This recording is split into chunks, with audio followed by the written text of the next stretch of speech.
Hello everyone, you are watching IELTS Fever channel and this is Manpreet. I hope you are doing well और आपकी preparation जो है बहुत अच्छे से चल रही होगी। आज की क्लास में हम आपसे क्या डिस्कस करने वाले हैं, हम आज आपको सिखाएंगे प्रोसेस डायग्राम लिखना। राइटिंग टास्क 1 एकेडमिक स्टूडेंट्स के लिए है आज की वीडियो।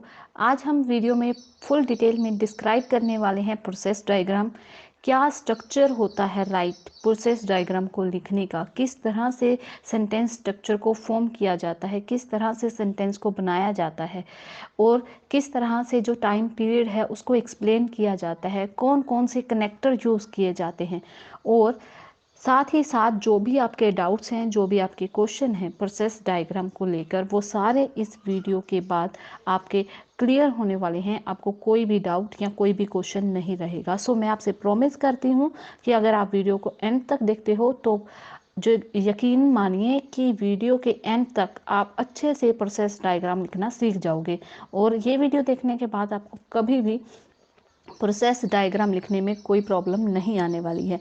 सो एक प्रॉमिस आपको करना होगा कि आपको वीडियो को एंड तक देखना है, ताकि जो है कि आपको हर एक बात बारीक से बारीक जो टिप्स होते हैं, जो बारीक बातें होती हैं, वो आपको समझ आ जाए। सो वीडियो को स्टार्ट करते हैं विदाउट वेस्टिंग योर टाइम। तो एक रिक्वेस्ट आपसे और है कि अगर आप इस चैनल पर नए हो तो प्लीज़ चैनल को सब्सक्राइब कर लीजिए, क्योंकि चैनल सब्सक्राइब करने के बाद आपको बहुत सी आइलेट्स से रिलेटेड वीडियोस मिलने वाली हैं और बेल आइकन को भी प्रेस कर लेना ताकि कोई भी नोटिफिकेशन मिस ना हो। और इस चैनल के साथ अगर आप आइलेट्स की प्रैक्टिस करते हो तो डेफिनेटली आप फर्स्ट अटेम्प्ट में ही अपना आइलेट्स का एग्ज़ाम क्रैक कर लोगे। तो चलिए वीडियो को स्टार्ट करते हैं। सबसे पहले हम क्या देखेंगे इस वीडियो में, हम सीखेंगे कि किस तरह से इसका स्ट्रक्चर होता है। स्ट्रक्चर वही है कि सबसे पहले आपको इंट्रो लिखनी है, फिर आपको ओवरव्यू देना है, देन आपको बॉडी पैराग्राफ देना है। ये सबको पता है, बट कौन कौन सी वो मेन बातें हैं जो आपको ध्यान में रखनी है वो हम डिस्कस करते हैं। थिंग नंबर 1 क्या है? Describe each important stage in the process and expand where necessary. आपको स्टेज का जो भी इम्पोर्टेंट स्टेज दी गई है, यानी कि अगर आपको 7 स्टेजेस दी गई हैं फॉर एग्जांपल, तो आपको 7 की 7 ही एक्सप्लेन करनी है। कोई भी स्टेज को आप स्किप नहीं कर सकते हो, क्योंकि जैसा कि आप बाकी मैप डायग्राम में करते हो, बाकी के जो आपको बार ग्राफ या टेबल चार्ट दिया जाता है तो उसमें आप क्या करते हो, कुछ डाटा मिस भी कर देते हो। बट इसमें आपको हर एक स्टेज को जो है वो एक्सप्लेन करना है। एक्सपेंड कर सकते हो जहाँ पर ज़रूरी हो, वहाँ पर ज़रूरी नहीं है, बट फिर भी आपको जो भी स्टेज दी गई है, फॉर सपोज कि अगर आपको 10 स्टेज दी गई हैं, जैसे कॉफ़ी की स्टेज की दी गई है कि कैसे कॉफ़ी बनती है या कैसे सीमेंट प्रोड्यूस होता है, तो उसको आपको ईच एंड एवरी स्टेज को आपको एक्सप्लेन करना है। फर्स्ट टिप ये है। सेकंड क्या है कि आपको जो ऑर्गेनाइज करना है अपना डाटा, वो लॉजिकल वे में करना है, यानी कि स्टेप बाय स्टेप जो आपको स्टेज मेंशन की गई हैं, फर्स्ट स्टेज के बाद सेकंड आएगी, सेकंड के बाद थर्ड आएगी। ये नहीं है कि आप अपनी मर्जी से, या जैसे हम बाकी डायग्राम्स में या बाकी ग्राफ में करते हैं कि कोई डाटा ये पहले मेंशन कर दिया फिर दूसरा डाटा मेंशन कर दिया, इसमें ऐसा नहीं होगा। आपको स्टेज को स्टेप बाय स्टेप ही जो है ऑर्गेनाइज करना होगा लॉजिकल वे में। बस उसके साथ आपको क्या यूज़ करना होगा, लिंकिंग ईच स्टेज के लिए आपको कनेक्टर्स, वो हम आगे डिस्कस करते हैं। और सबसे मेन बात जो आपको इसमें ध्यान रखनी है वो ये कि आप इसमें जो स्ट्रक्चर है वो पैसिव यूज़ करोगे, प्रेजेंट सिंपल पैसिव यूज़ करोगे। और क्यों करोगे वो क्वेश्चन का आंसर हम आपको बताते हैं। अगर मैं बात करूं तो ये क्वेश्चन जो है वो सबसे ज़्यादा अराइज होता है कि why we use the passive.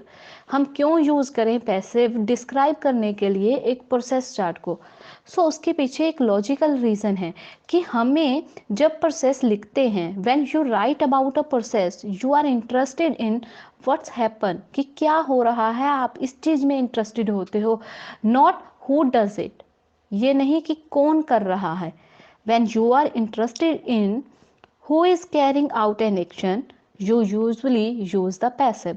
जब आप इस चीज में इंटरेस्टेड हो कि कौन कर रहा है एक्शन को, तब आप क्या करते हो, आप पैसिव का यूज करते हो। आई मीन टू से कि अगर मैं सिंपल भाषा में आपको समझाऊं कि जब आप सिर्फ और सिर्फ एक्शन को देखते हो, ना बल्कि कि कौन कर रहा है, जब ये चीज ज्यादा इंपॉर्टेंट हो कि क्या एक्शन एक्चुअल में हो रहा है, तब आप पैसिव का यूज करते हो। एग्जाम्पल दे के समझेंगे तो जल्दी से समझ आएगा। फॉर एग्जाम्पल, अब मैं एग्जाम्पल लेती हूँ, the lorry deliver the milk to supermarket. इसका क्या मतलब बन रहा है कि जो लॉरी है, जो ट्रक है, वो क्या करता है, डिलीवर करता है दूध को सुपर मार्केट में, ठीक है। बट अब मेन जो काम हो रहा है वो क्या हो रहा है कि वो मिल्क जो है वो सुपर मार्केट में डिलीवर हो रहा है। हमें नहीं मतलब कि कौन उसे डिलीवर कर रहा है, कौन नहीं। अब देखिए, मिल्क कहाँ से आएगा, ठीक है, कहाँ से नहीं आया, कौन लेके गया, इससे मतलब नहीं है। क्या मेन चीज, किसका क्या मेन इंपॉर्टेंट पार्ट है यहाँ पर कि मिल्क डिलीवर हो रहा है। सो एक्शन मेन इंपॉर्टेंट है, इसलिए हम इसको पैसिव में लिखते हैं।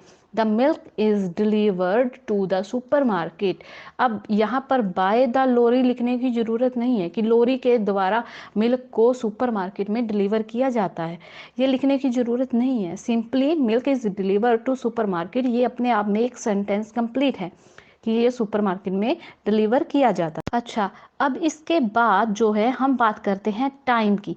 Another important element when you writing about a process diagram is time. Time को कैसे प्रेजेंट किया जाए, टाइम। सो टाइम यानी कि जो आपको टाइम पीरियड दिया गया है वो कैसे मेंशन किया जाए। अब ये बात यहाँ पर समझनी थोड़ी ज़रूरी होगी आपके लिए कि जब हम टाइम को मेंशन करते हैं तो टाइम जो है अपने आप में ये नहीं है कि मान लो कि कोई स्टेज आपको दी गई है, मान लो फॉर एग्जांपल कि आपको 7 स्टेजेस दी गई हैं। सो जो फर्स्ट स्टेज है वो फर्स्ट ही होगी, उसके बाद वाली जो है वो नेक्स्ट होगी, देन नेक्स्ट होगी। तो इस तरह से स्टेजेस होंगी, यानी कि जो पहली है वो पहली ही स्टेज रहेगी, जो दूसरी है वो दूसरी ही रहेगी, उसे आप पहली या तीसरी नहीं मेंशन कर सकते। तो वो टाइम को कैसे एक्सप्लेन किया जाता है वो हम इसमें सीखेंगे। सो बात करें तो आप क्या यूज कर सकते हो फर्स्ट स्टेज के लिए, फर्स्ट या firstly, then secondly, then thirdly, then fourthly, then lastly या फाइनली। अगर नहीं है तो आप आफ्टर दैट, फर्स्ट के बाद यूज कर सकते हो आफ्टर दैट, आफ्टरवर्ड, देन इसके बाद next, following that, following this. और इस इनको नहीं यूज कर रहे हो तो आप इस तरह से भी कंजक्शंस यूज करके, सबऑर्डिनेट कंजक्शंस यूज करके भी आप सेंटेंस बना सकते हो। कैसे बनाने हैं वो एग्जांपल के साथ समझेंगे। पहले आप देख लीजिए कि कौन कौन से कनेक्टर्स हम यूज कर सकते हैं।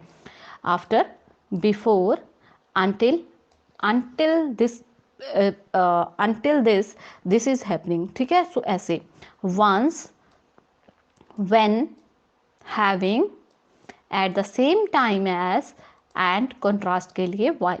सो ये जो है आप ये यूज कर सकते हो इजली, ठीक है। इतना आपको समझ आ गया होगा। और अच्छे से समझाने के लिए हम एग्जाम्पल देखते हैं, एग्जाम्पल से आपको अच्छे से क्लियर हो जाएगा। चलिए एग्जाम्पल देखते हैं इसका। So example, how it used, कैसे यूज किया जाए, कैसे टाइम पीरियड को यूज करें।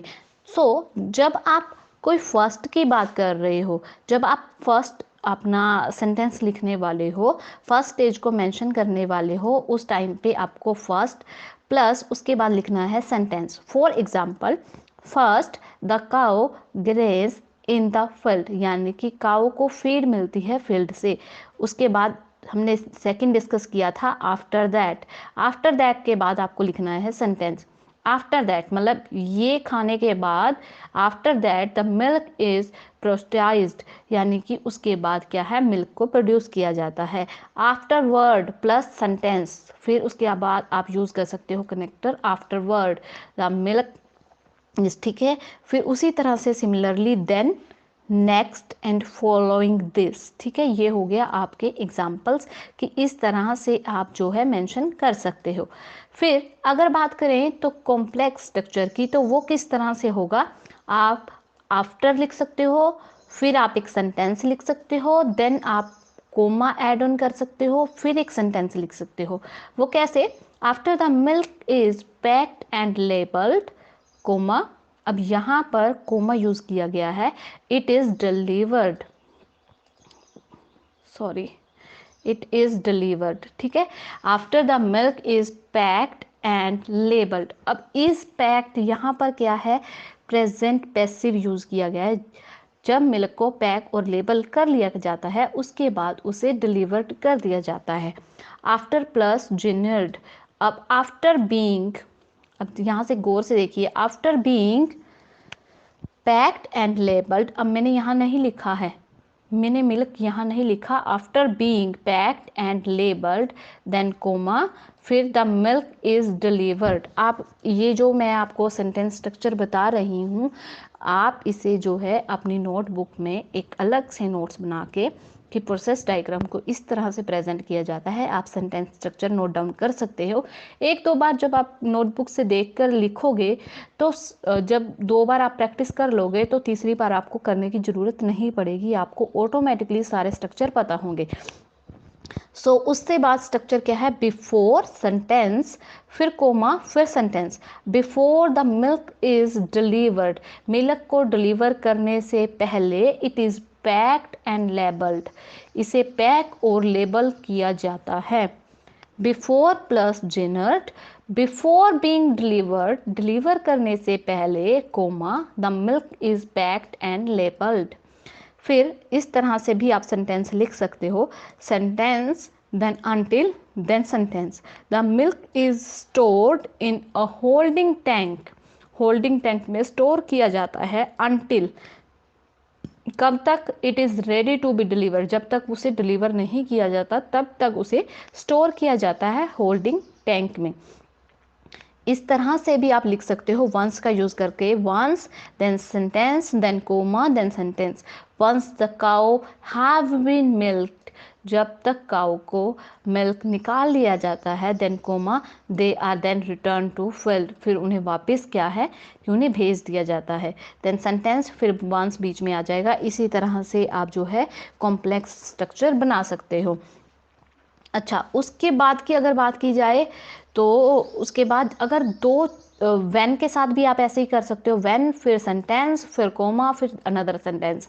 When the cow have been milked, comma, they are then return to the field, ठीक है। हैविंग के साथ भी आप बना सकते हो, having been milked, the cow are then return to the field, ठीक है। उसके बाद अगर दो चीजें इकट्ठी एक टाइम पे हो रही हों, ठीक है, तो किस तरह से आप सेंटेंस बनाओ?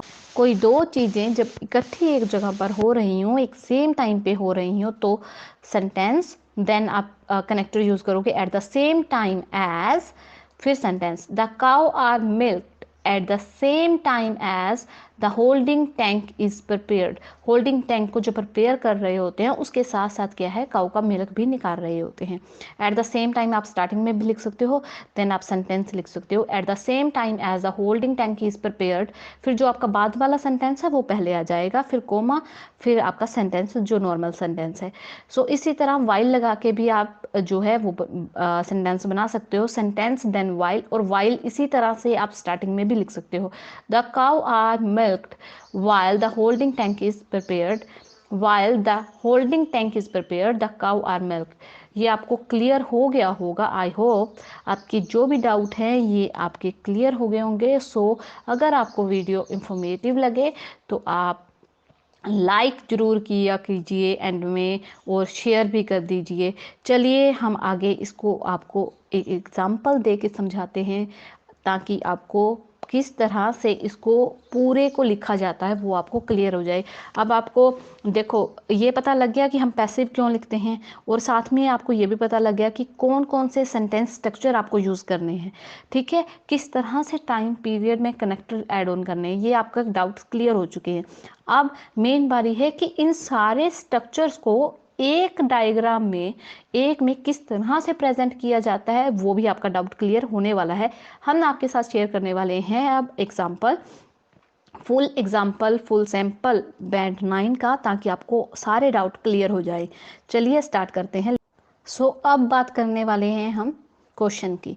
ये है आपके पास क्वेश्चन स्टेटमेंट ये कुछ इस तरह से है। The diagram illustrate the process that is use to manufacture bricks for the building industry. यानी कि किसका प्रोसेस है? The process that is use to manufacture brick, मतलब ईंटें बनाने की जो है प्रोसेस है वो किस तरह से है फॉर बिल्डिंग इंडस्ट्री।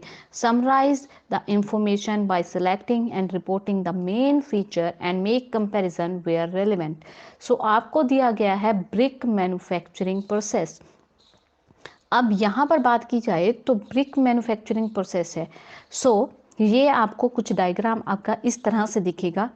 इसमें आपको क्या इंफॉर्मेशन दी गई है वो पहले डिस्कस कर लेते हैं। तो चलिए, अगर मैं बात करूं तो यहाँ पर इन्होंने लिखा है, यहाँ से स्टार्टिंग है, यहाँ पर इन्होंने लिखा है डिगर, यानी कि ये डिगर है जो क्या कर रहा है, ये क्या कर रहा है, क्ले को डिग कर रहा है, यानी कि उखाड़ रहा है। फिर ये क्या है, ये मेटल ग्रिड दी गई है और ये जो है ये रोलर हैं, ठीक है।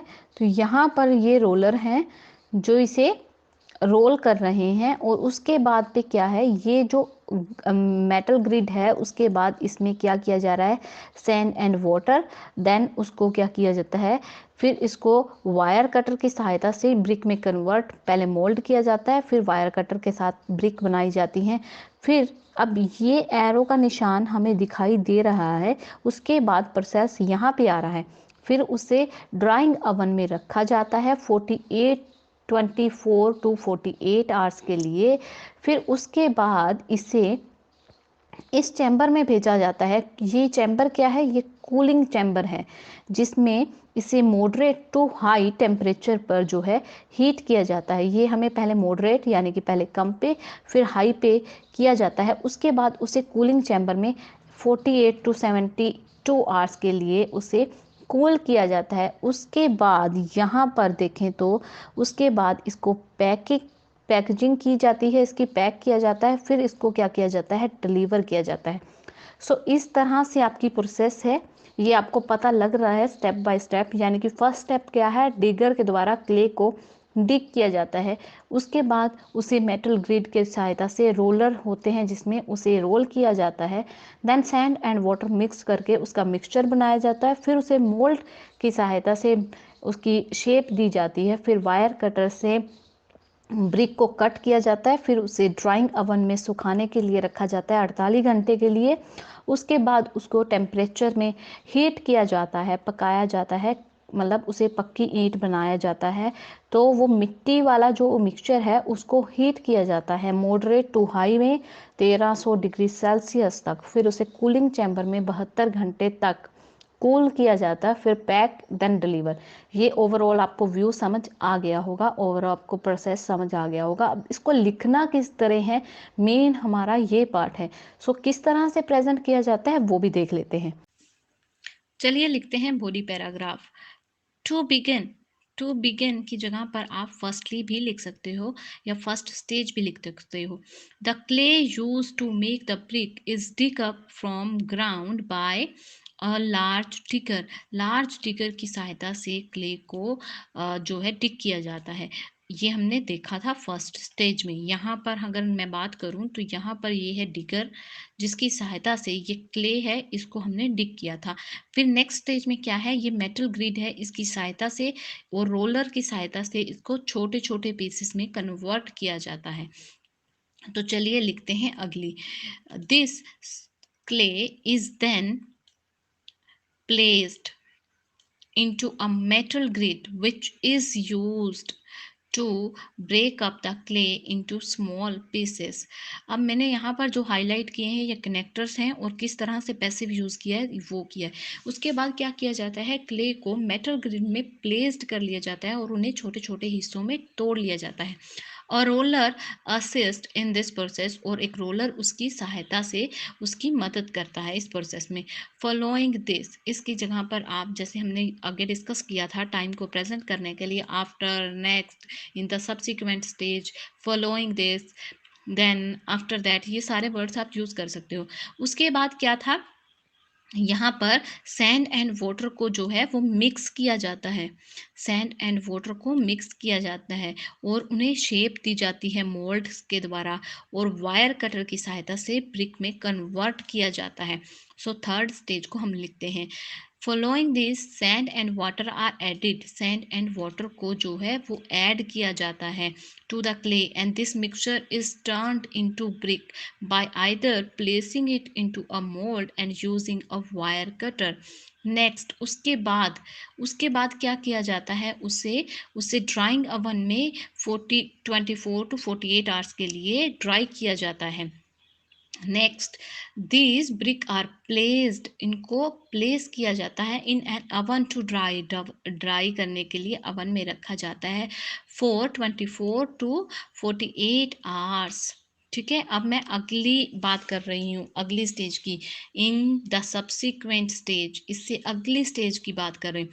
तो अगली स्टेज में क्या है, पहले उन्हें हीट किया जाता है। यहाँ पर हीट किया जा रहा है, ये हिस्से में हीटिंग हो रही है, यहाँ पर कूलिंग हो रही है।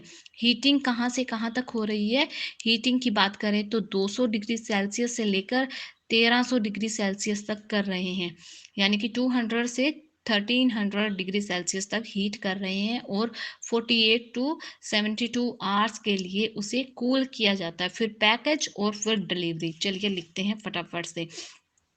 In the subsequent stage, the brick go through a heating and cooling process. They are heated.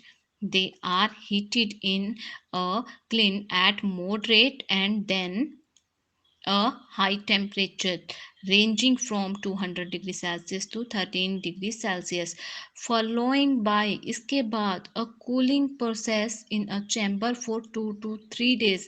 Cool किया जाता है, हीट करने के बाद उन्हें कूल किया जाता है 2 से 3 दिन। 48 से 72 घंटे को हमने कन्वर्ट करके 2 से 3 दिन लिख दिया है। अब लास्ट में हमने लिखा लास्ट स्टेज के लिए finally the brick are packed, उन्हें पैक किया जाता है एंड डिलीवर्ड किया जाता है टू देयर डेस्टिनेशन। इस तरह से आपका एक बैंड 9 का जो है सैम्पल आंसर जो है वो तैयार है। इस तरह से आप लिखोगे तो डेफिनेटली आपका जो है बैंड स्कोर इम्प्रूव होगा। और आपको एक सजेशन, एक टिप अगर मैं दूं तो आपको टिप ये है कि आपको क्या करना है, ये जो हमने डिस्कस किए थे यहाँ पर स्ट्रक्चर, ये वाले जो स्ट्रक्चर हमने डिस्कस किए थे, इन स्ट्रक्चर्स को आपने क्या करना है, अपनी नोटबुक में नोट करना है और प्लस आपको एक क्वेश्चन उठाना है, कोई भी नेट से आप क्वेश्चन ले सकते हो डायग्राम का, उसकी प्रैक्टिस करनी है, क्योंकि प्रैक्टिस करने से ही इम्प्रूवमेंट होगी। 1-2 लिख कर देखोगे आप, स्टार्टिंग में स्ट्रक्चर देख कर लिख सकते हो, फिर धीरे धीरे आपको आदत हो जाएगी उन स्ट्रक्चर्स को यूज़ करने की। और मैं गारंटी देती हूँ कि अगर आप सारे स्ट्रक्चर को, सारी इंस्ट्रक्शंस को फॉलो करते हो तो डेफिनेटली आपको कभी भी प्रोसेस डायग्राम लिखने में कोई प्रॉब्लम नहीं आने वाली। उम्मीद करते हैं कि आज की वीडियो आपको अच्छी लगी होगी। अगर अच्छी लगी है तो please like, share and comment ज़रूर कीजिए और चैनल को अगर अभी तक सब्सक्राइब नहीं किया है तो वो भी कर लीजिए और बेल आइकन को प्रेस कर लीजिए। मिलते हैं नेक्स्ट वीडियो में। Thank you for watching this video.